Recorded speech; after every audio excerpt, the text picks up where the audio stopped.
जगन्नाथपुरी में क्या हुआ था, ये रथ यात्रा क्यों होती है? इंद्रद्युम्न राजा ने जब महाप्रभु जगन्नाथ जी को विराजमान किया तो इंद्रद्युम्न राजा और उनकी पत्नी गुंडीचा ये दोनों जाते थे और पूरे मंदिर का मार्जन करते थे। एक दिन महाप्रभु जी प्रसन्न हो गए और प्रसन्न होकर के बोले, राजन मैं तुम्हारी सेवा से बहुत प्रसन्न हूं, आओ तुम दोनों मुझसे कुछ मांग लो। इंद्रद्युम्न राजा ने तुरंत नेत्र बंद करके अपने मन में क्या मांगा कि हे नाथ मेरा वंश आगे ना बढ़े। क्यों? क्योंकि कई बार ऐसा होता है कि पिता किसी संपत्ति को व्यवस्थित करके गया, ऐसा हो ही नहीं सकता कि उसकी पीढ़ी में ऐसा कोई नहीं आएगा जो उस संपत्ति को बर्बाद करे। करते हैं?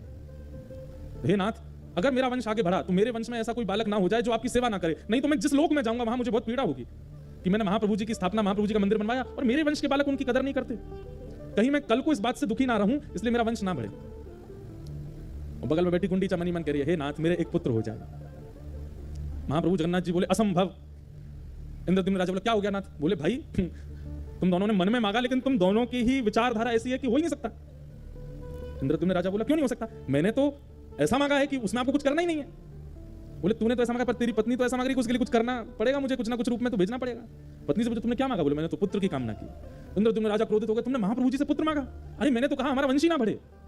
दोनों पति पत्नी आपस में एक दूसरे से थोड़ा द्वंद्व जैसा हो गया। महाप्रभु जी बोले, शांत हो जाओ, लड़ो नहीं, अब तो एक ही उपाय है, इंद्रद्युम्न राजा की भी इच्छा पूरी हो जाए और गुंडीचा की इच्छा भी पूरी हो जाए। तुमको पुत्र नहीं चाहिए और तुमको पुत्र चाहिए, तो फिर एक ही तरीका है। बोले, क्या? हे गुंडीचा मैया, आज से मैं ही आपका पुत्र, आप मुझे ही अपना पुत्र मान लो।